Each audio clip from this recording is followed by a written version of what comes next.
Hello everyone, this is China Paradigm, where we, Dashi Consulting, interview seasoned entrepreneurs in China. Hello everyone, I'm Matthieu David, the founder of Dashi Consulting and this podcast, China Paradigm.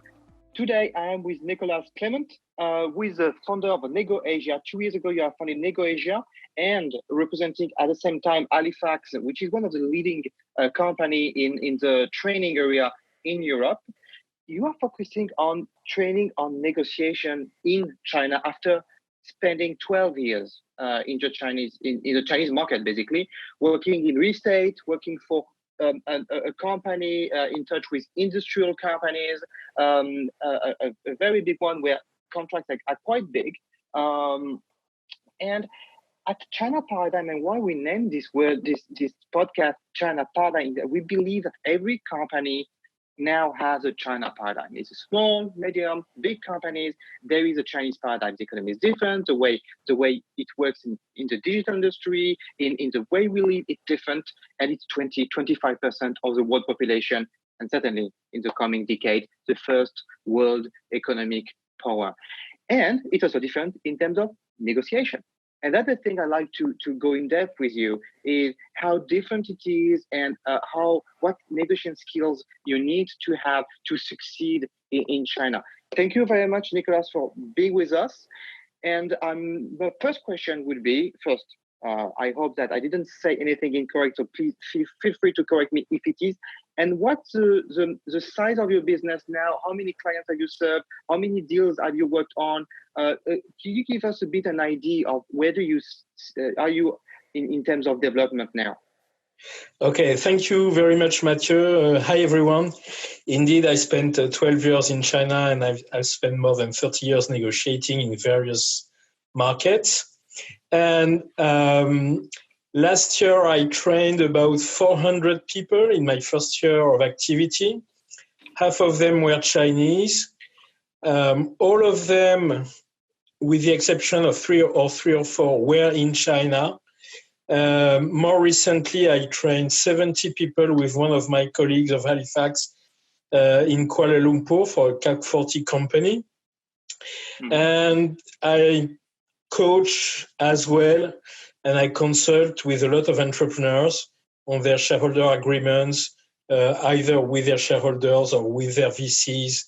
And I was fortunate enough last year to animate a panel with Xnode, which was a role play of entrepreneur VC negotiation.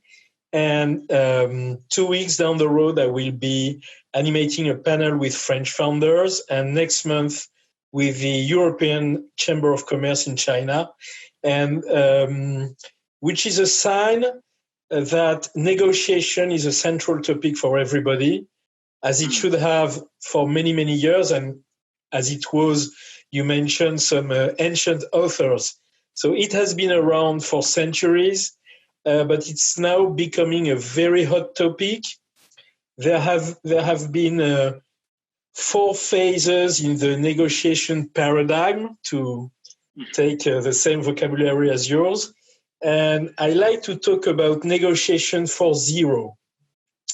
I think you had a negotiation 101, which was win-lose, how to make the most of any deal, whatever the outcome for the other party. You might call that the used car salesman negotiation.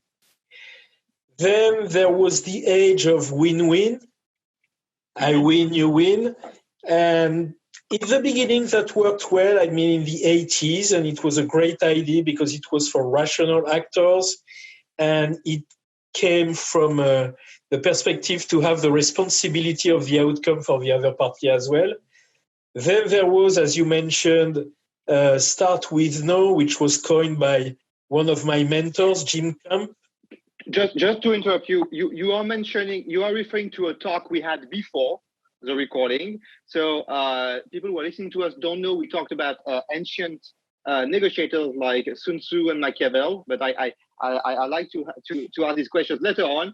And about someone, so I'm finding the quote, Jim Camp, that's the one you are talking about, Camp Negotiation Institute, also of Start With No. So I think it's a bestseller. I saw it in some libraries or online.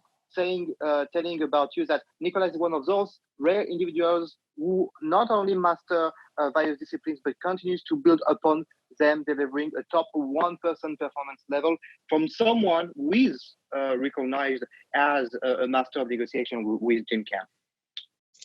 That is very nice of you. Yes, Jim was my coach during 5 years. Unfortunately, he passed away a couple of years ago, but his teachings are still with me.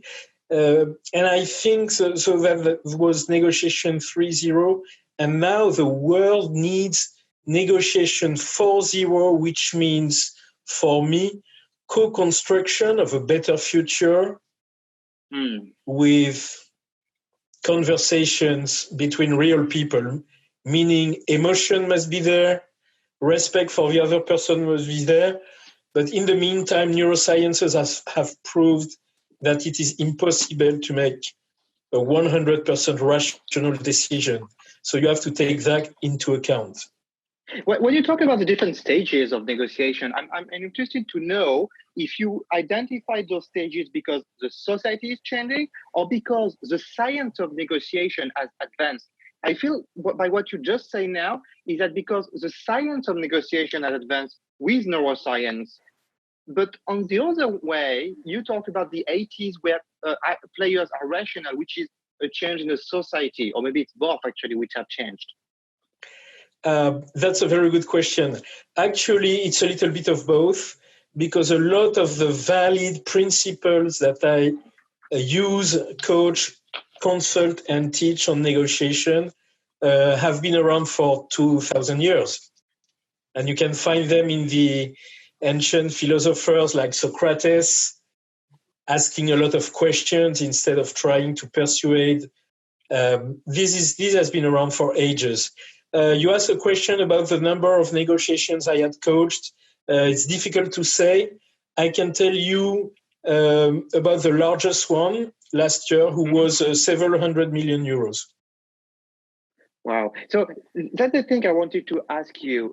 You talked about helping negotiation for getting investment, VC and so on, but also those very big deals like 700 million. I want to be very pragmatic for the people who are listening to us. How do you charge? Because it's very different businesses. To help an entrepreneur who's going to raise money and to help a business which is going to be a 700 million deal, how do you work on this? Do you take equity from the entrepreneur?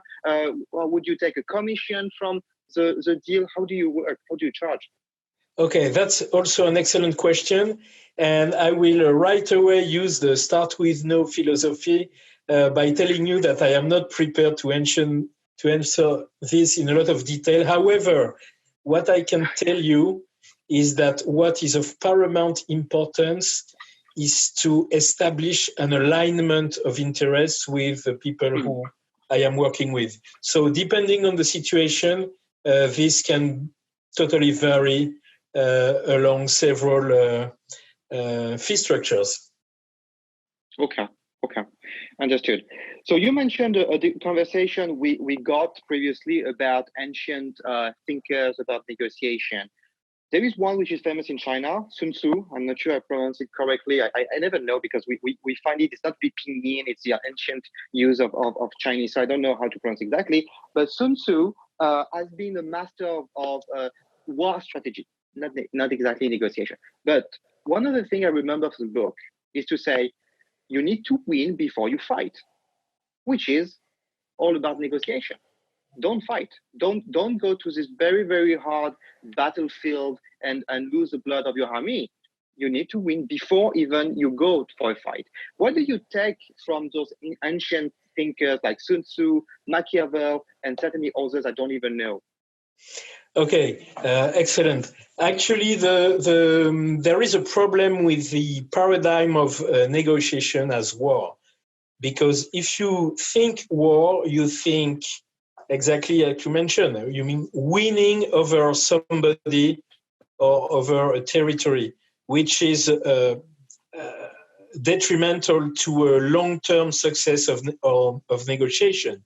So about Sun Tzu, what I would say is that, of course, you quote the famous quote from the Wall Street movie as well. every battle is fought, every battle is won before it's ever fought. However, in Sun Tzu, I prefer another one which is totally applicable to negotiation, which is in ancient times, great warriors started by making themselves invincible, then waited for the enemy to be vulnerable. So enemy is not the right word. You could say adversary, adversary meaning the people who are on the other side. Originally, adversary means on the other side of the river, and that's it in the beginning of the negotiation. So I am more into the importance of preparation than in the fact that you have to win over the adversary. You have to co-construct a better future, even in tough negotiations. And it is all the more important that the negotiation is critical. Okay. As for Machiavelli, I think it is totally different because he was more an author regarding power and political power. And I would say that this is not 100% relevant to the realm of negotiation. Okay, it's more for maintaining power and what, as you say, dividing terrain. It's a very different situation, I understand. What other thinkers from the past have initiated this thinking of negotiation? And I have two levels of questions. First, Jenny speaking, and secondly, more China specific. What do you say about the two levels of questions? So thinkers, like we talk about Sun Tzu, you talk about Socrates. Do you have other more older thinkers which are not like 20th century, which you think have helped shape what is negotiation skills or negotiation teaching? Okay. So first of all, what do you think of Socrates? Myself? Yes. I learned that Socrates was asking a lot of questions through what we call, in French, but I don't, because I learned that in French, maïeutique. So it's about asking a lot of questions to emerge some truth, because we all have truth inside ourselves. Is it negotiation? I wouldn't have said that it's about negotiation myself. I would have said it's more to reach the truth. But maybe you are going to find out something here. I don't know. I think truth is in the eye of the beholder, especially in negotiation. However, would you prefer someone to try and persuade you to do something, or someone who asks you questions to elicit what is most important to you? Then I feel then the question is about sophistic, and the sophist and Socrates was more looking for the truth, and sophists were more looking for persuading and not convincing people. So I prefer to be convinced than persuaded. Interesting. So you see what just happened? I asked you a couple of questions and I learned a lot about you. Right. And this is the essence of asking questions in negotiation. If you don't ask questions, you don't know what the other party really wants. That's why questioning is so important. And speaking about authors of old, not necessarily ancient, I love, excuse my French accent, Ralph Waldo Emerson, who is a 19th century American author and essayist, because he said a number of things which are totally relevant to the negotiation. And for me, things which capture the essence of negotiation. And actually, what is funny is that Emerson, I'm not sure he was that exposed to the Tao of Lao Tzu, but I find that his writings are very close to it. I even own a book called The Tao of Emerson, which is a confirmation of this. Interesting. He wrote one very interesting thing, which is, what will you have? Pay for it and take it. And I find it extraordinary, because if you read it carefully, what does it mean? It means that you have to know what you want. What will you have? pay for it and take it, what does that mean? It means that you have to pay to get what you want, not only by means of money, but also by means of the pain which is requested to negotiate carefully with the other to be sure that what you get is what you wanted.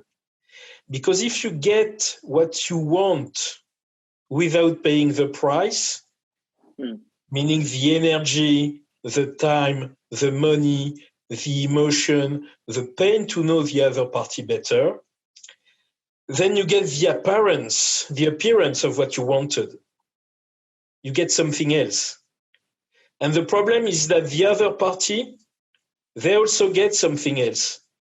And the problem is that at implementation stage, then this creates a lot of problems which compound down the road and which sometimes make the lawyers very rich. So Emerson is really an author that I love in negotiation. Okay, so you say that part of the negotiation skill, that negotiation work, is to understand the counterparty in order to make sure after the implementation stage, there is also a very operational goal in that. If things are going to go a bit more smoothly than if you hadn't done this homework of negotiating. It's also to learn from each other's, isn't it? Yes, it's also to avoid any shortcut, because shortcuts get you the appearance of the deal, the noise of negotiation, but it's not a real negotiation, and it's not the deal you were looking for. Okay. Because we're talking about China, we're in China paradigm. All the knowledge you got from Carnegie Institute, if I pronounce correctly, from the books you read, Start with No, and so on, how much is it applicable within the Chinese market, with Chinese people, with Chinese companies? Have you had to change, to amend some of the knowledge you got? Well, at the risk of shocking you, all this knowledge is bunk, because the knowledge is nothing without the human dimension that you bring to this knowledge to make agreements come forth. Which means, yes, of course, you have to adapt everything to every situation. Now you ask me, is it different to negotiate with the Chinese? I don't know, because I don't know them all. However, I mentioned Lao Tzu, and there is a lot of yin and yang in negotiation, because you have to have empathy. You have to start with the picture in the mind of the other party, whether it is an individual mind or collective mind. But at the same time, you also have needs and wants, and you have the need to assert them. So you have to start from the perspective that it's all right for everybody to have their own needs.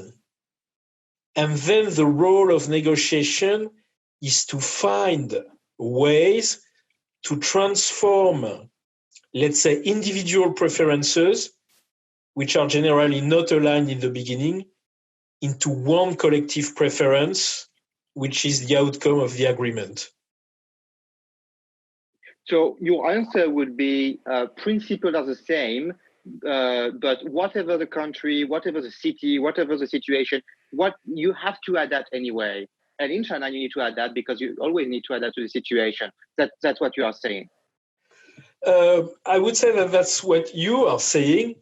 However, if I want to be a little bit more precise, for instance, there is a paradigm, I come back to your vocabulary again, which is in commercial negotiations, because there are a lot of negotiations which are not commercial, partnerships, things like that. But buyer-seller negotiations, there is one big paradigm: client is God.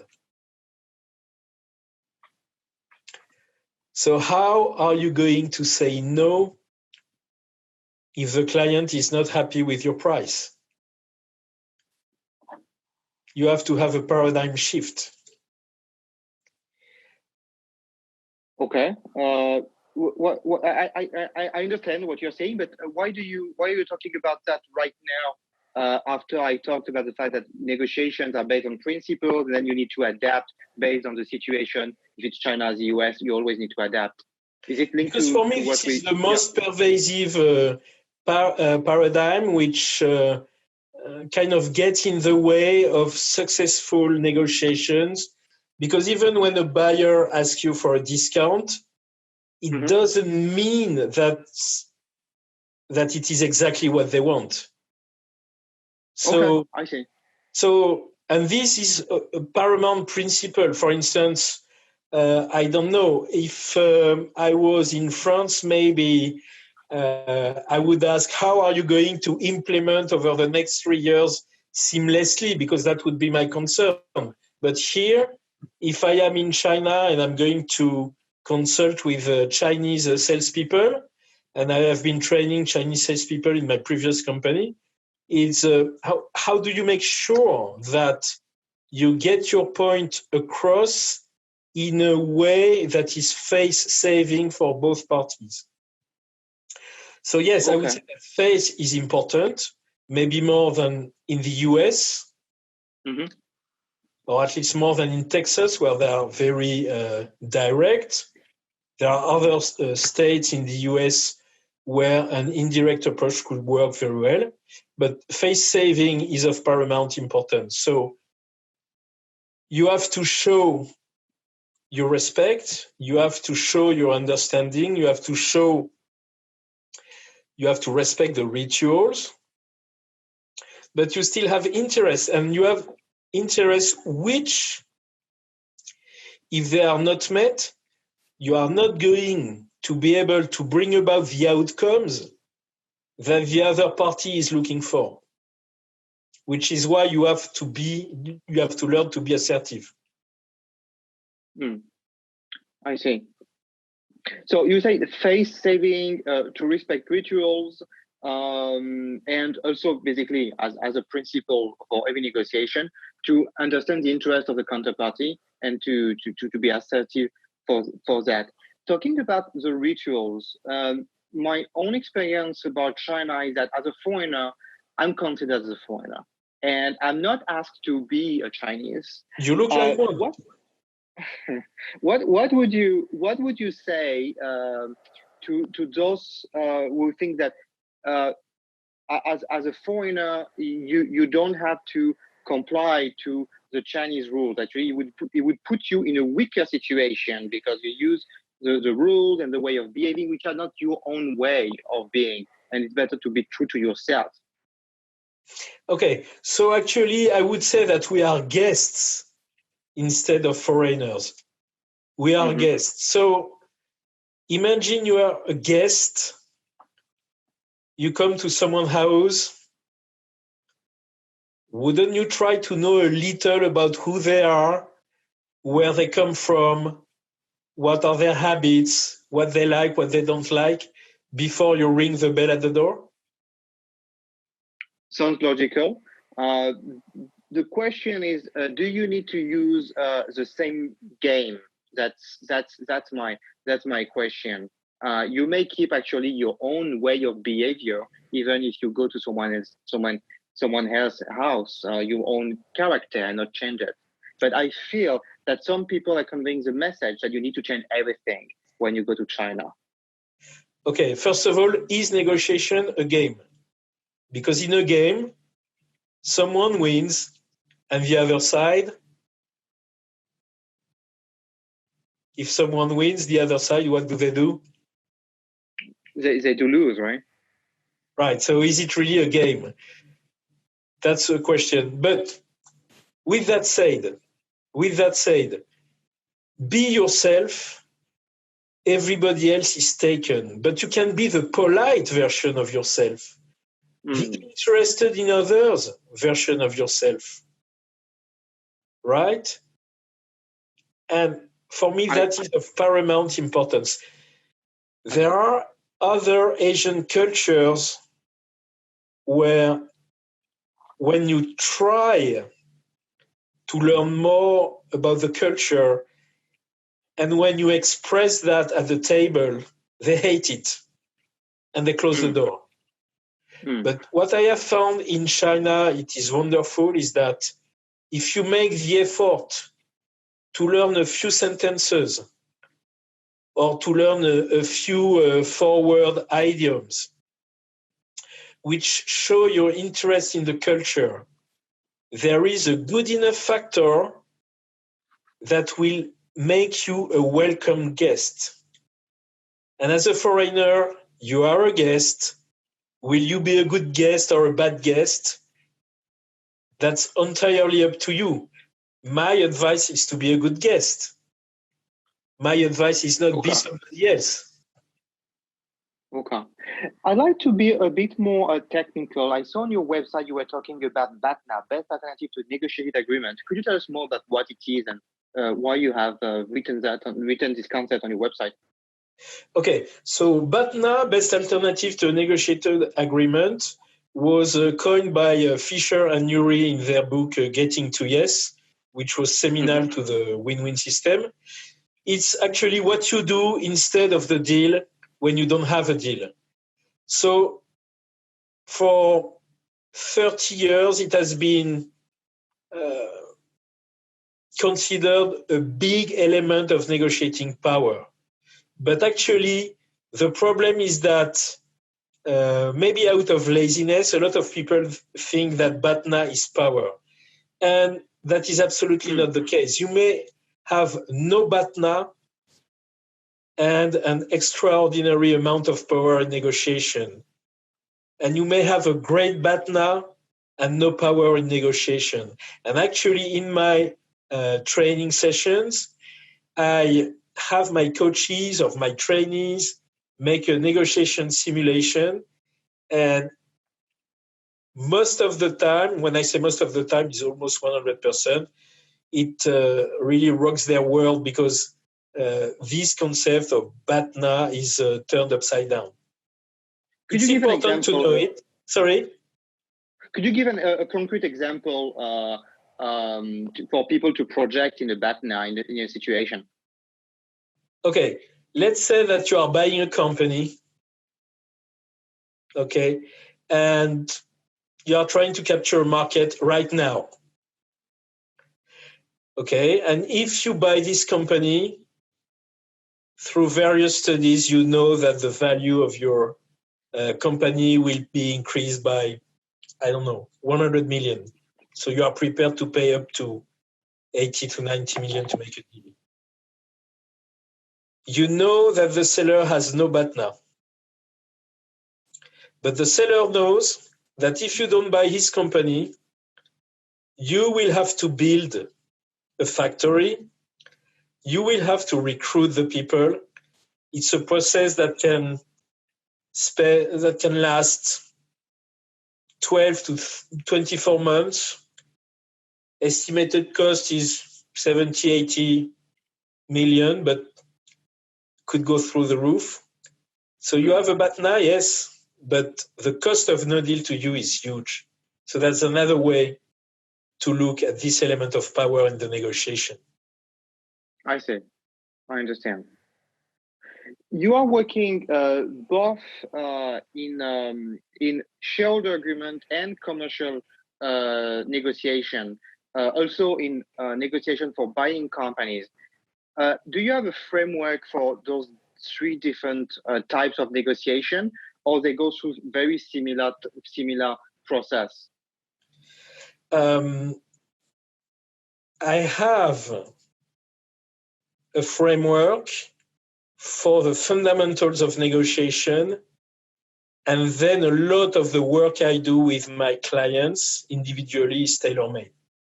But I still have a framework. Okay, let's talk more specifically about shareholder agreement. You may have an investment and you may receive an investment, and you need to negotiate the terms with investors. Right. What are the parameters to take into account I know it's a bit general because every company is different and every investor is different, but what would you advise an entrepreneur who's listening to us in terms of parameters to have in mind and to consider? Okay, so first of all, again, negotiation is a human performance event.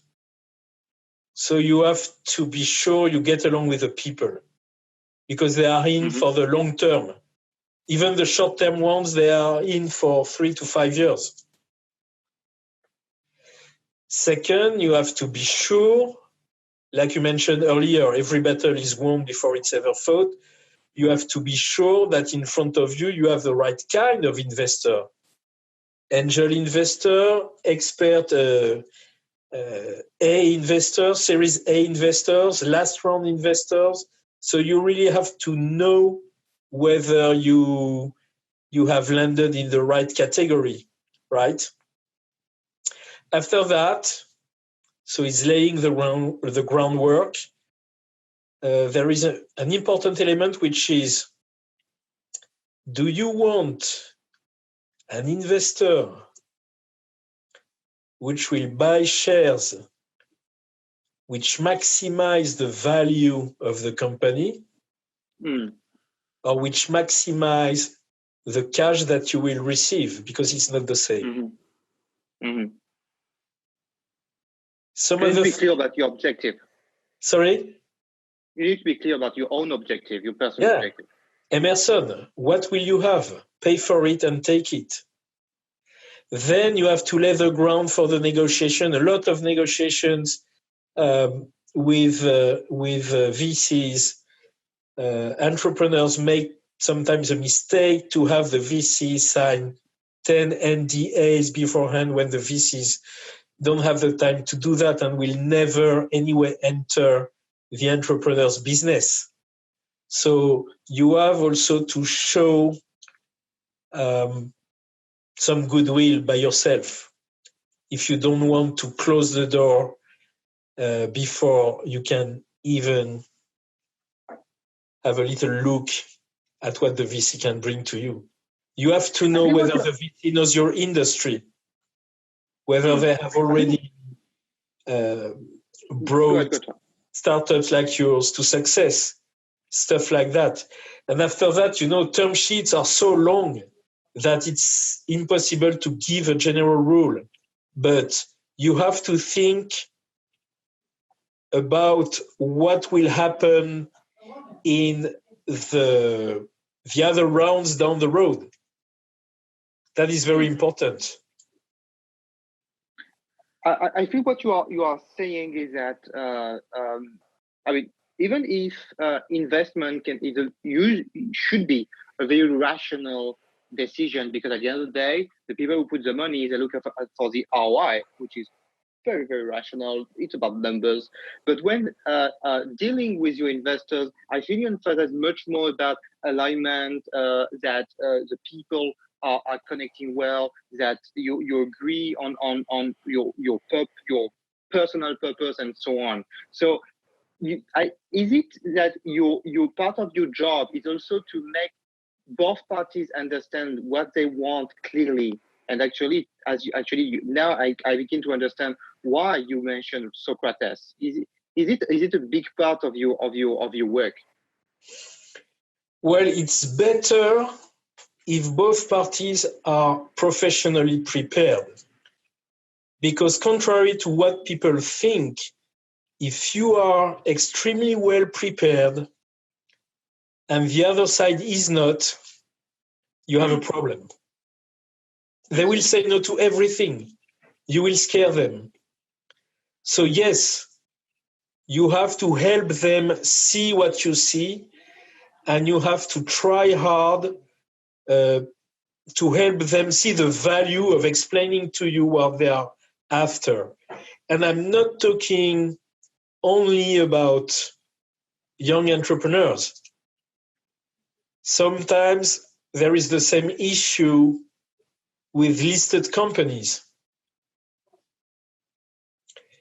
Another thing is you asked me about need, and actually need and neediness are a big problem in negotiation. Because if I ask you to close your eyes and imagine you are an entrepreneur, you have a great product, a great idea, but your burn rate is terrible and you need this 8 million or else. Now, do the exercise, imagine the need for these 8 million within 1 month, and try not to think about what would happen if you don't get them. It's impossible. Mm. And now you feel the emotions which are associated with the fear of no deal. And a lot of negotiators are trained to exacerbate this fear to get the most out of you, because they are not sometimes after the same thing as you are. So they could disguise the willingness for a long-term deal, but the real thing is they want a short-term deal. I see. I think that the fear of a no deal is also a concept you are emphasizing on in your training, isn't it? Yes. The problem of the fear of no deal is that fear generally gets you the thing that you fear. Mm. So we are in Asia. It's good to empty your mind. You prepare a lot, but then a little bit like the actor on the stage, you forget about stage fright and you go at it as if it were going to work. Okay. Talking about going back to concept, so the art of no deal, I understand. You talked about the concept of the 4 stages, the last stage being that is negotiating 4.0. It's about co-creation of a better future. I'm reading my notes when you were talking. I took some notes. It seems beautiful. It seems nice, but isn't it a wishful thinking? Isn't it very politically correct to say we are going to build a better future together, and I'm going to take my part, you're going to take your part? What do you really mean by this concept? Okay, I fully agree with you that the things you added after what I said is wishful thinking, and that's exactly what I think. So actually, what you just said after that would be, okay, let's discover America. Okay, let's go. So yeah, that would be wishful thinking.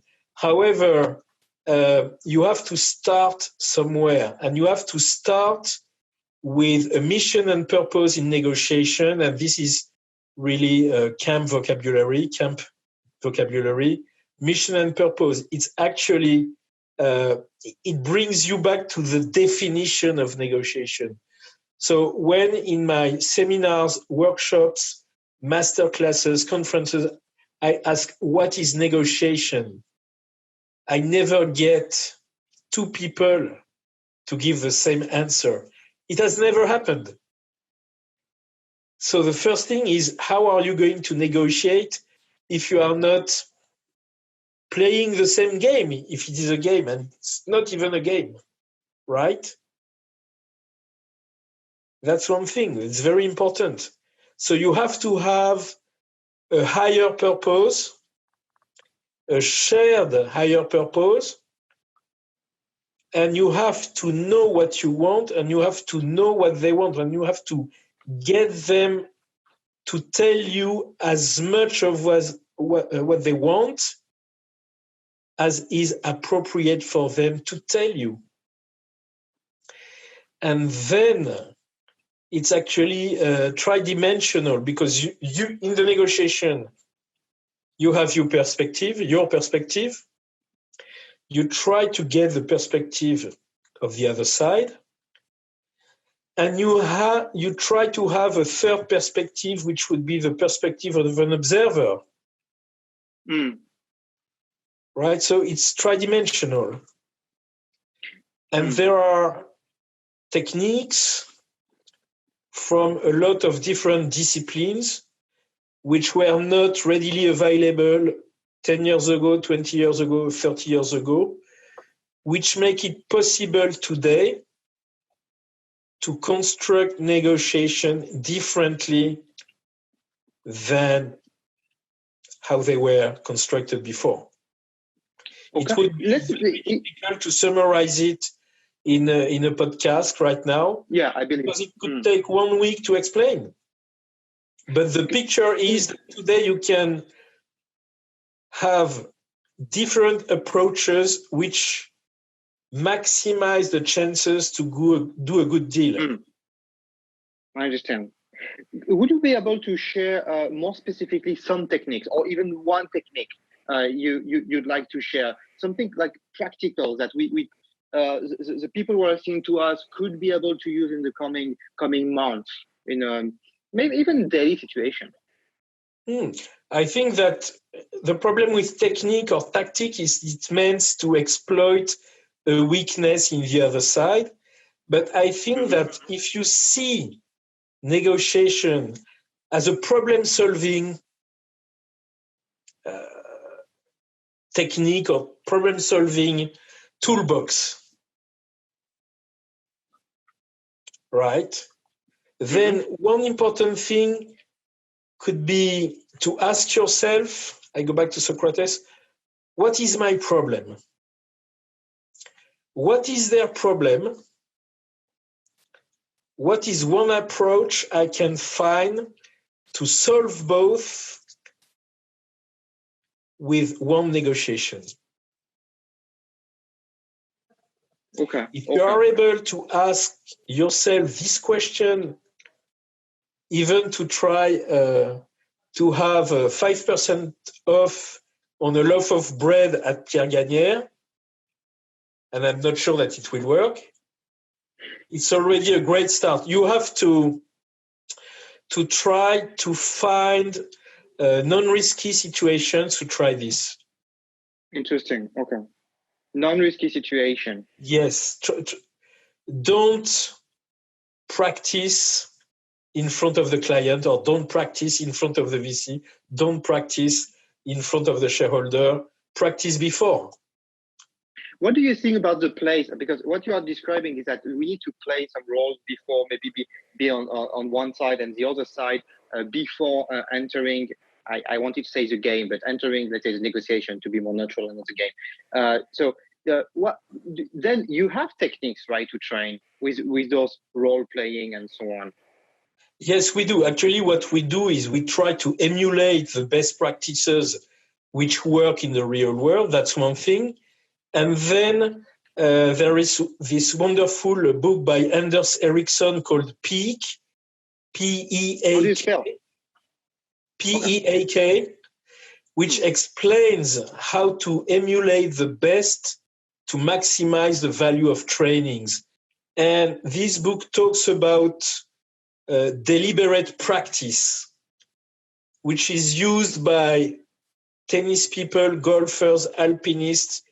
They discover one point that they really want to master among 100 other points.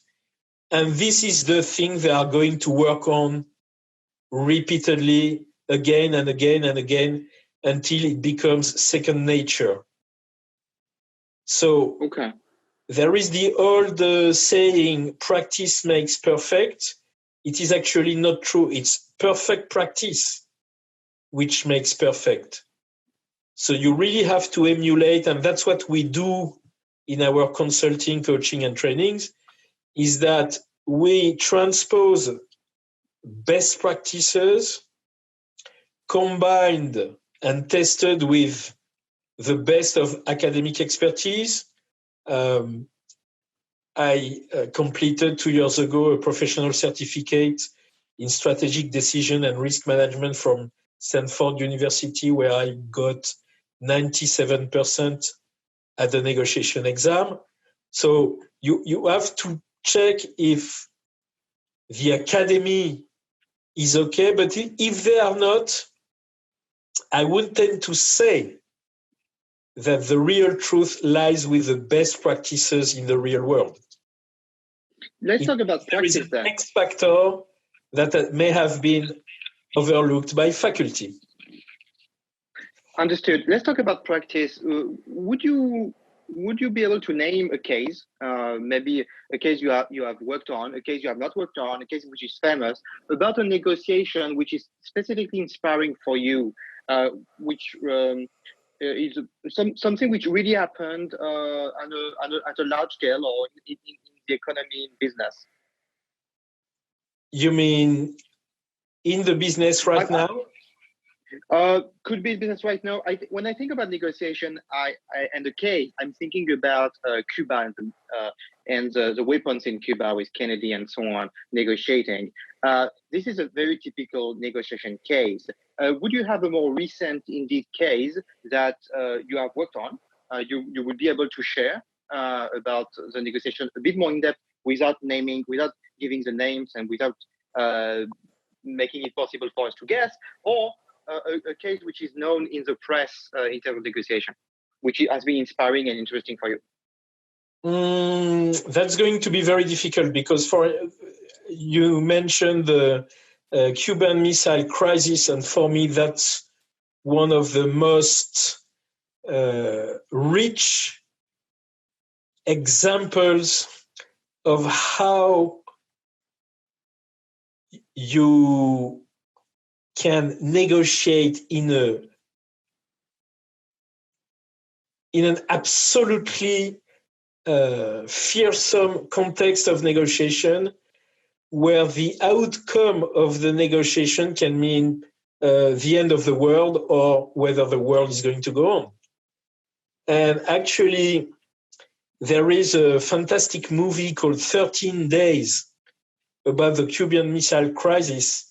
And I mentioned this film to one of my mentors in negotiation, and it became required viewing for all the top management of the group. And because this is an example of, I wrote an article recently on LinkedIn, how are you going to negotiate if you don't speak the same language? Not necessarily Mandarin or English, but even if you speak English and there is not the same reality behind the words. But here in this movie, you see it, because one of the military doesn't understand that actually Kennedy and Khrushchev are inventing a new negotiation language. And so that's one of the best examples. How do you define the new language they have created? I would advise you to watch the movie. Okay. Because it was very specific to that movie, actually. Okay. Or to the missile crisis. But in the current times, you can talk about a big negotiation which is going on in the retail industry. Mm-hmm. Now you could ask the question: did both sides see the same thing? Did both sides? I'm sure you know which one I'm referring to. I don't want to name it, but did both sides have aligned interests? And did everybody see what could happen on the longer term? And the longer term became very short for one of the sides. So yes, you have lessons to be learned everywhere. There is a big lesson in the takeover by Coca-Cola about 10 years ago of a Chinese company, and they didn't understand the concept of yin-yang. And they bragged about the great deal that they had done, and the deal was done, actually. So their yang became far too high. And it triggered the yin of a negative reaction from the authorities. And the deal was forbidden by the authorities. If the Coca-Cola negotiators had said, well, it was a very tough deal, and I'm not sure what will come out of it, and for sure our counterparts really had a great victory, then the deal would have come through. Are you still here? Yeah, I understand. Okay. Okay, interesting. You talked about books. I like to know maybe other books because we close to the end now. I like to know if you have other books to recommend about negotiation, and I like to have your opinion about one book because the guy is famous and everyone is watching him. So, The Art of the Deal. I'm sure you have an opinion on it. Is it a good book of negotiation? Yes. So The Art of the Deal was a good book when it was published because it gave an element of novelty, and people didn't know how corporate real estate deals were made in New York City at the time. And there was some value to it. And at the end of the book, there was also a look at the author's daily agenda. So it was called A Day in the Life. And there was some value to it, but it has to be replaced in the context of the early 80s when it was written. Interesting. So you mean that this book is very specific to real estate, and also is the way it was written, giving a lot of transparency, like a one day in the life of the author. It was very new. This is what you say. Yes. Okay. Then my broader questions about books, generally speaking, you mentioned 3 to 5, maybe actually a bit more books so far. Would you have 2 or 3 other books you would recommend to read if someone is interested by negotiation? Well, I think the first book to read would be Never Split the Difference by Chris Voss. Mm-hmm. The reason is, first of all, that Chris was also inspired somehow by Jim Camp and has developed ideas that could work in the real world. That really work in the real world. Sorry about that. So that's really a good book about negotiation. I love one book which is called The Power of Nice. Okay. The Power of Nice was written by a Harvard professor called Ron Shapiro, I don't know exactly how to pronounce it. Mm-hmm. Shapiro, The Power of Nice. And one book that I like very much, which is somehow bridging the gap between the mathematically correct aspects of negotiation, of negotiating rationally, and the more hands-on, real-world, hard look at how it works, would be a book by Maggie Neal, Stanford professor, Margaret Neal. And the title of the book is Getting More of What You Want. Okay. How come do you think that most of the literature on negotiation is American? We don't know that for a fact. There may be a lot of Chinese books that I don't know of. Okay. So we don't know that for a fact.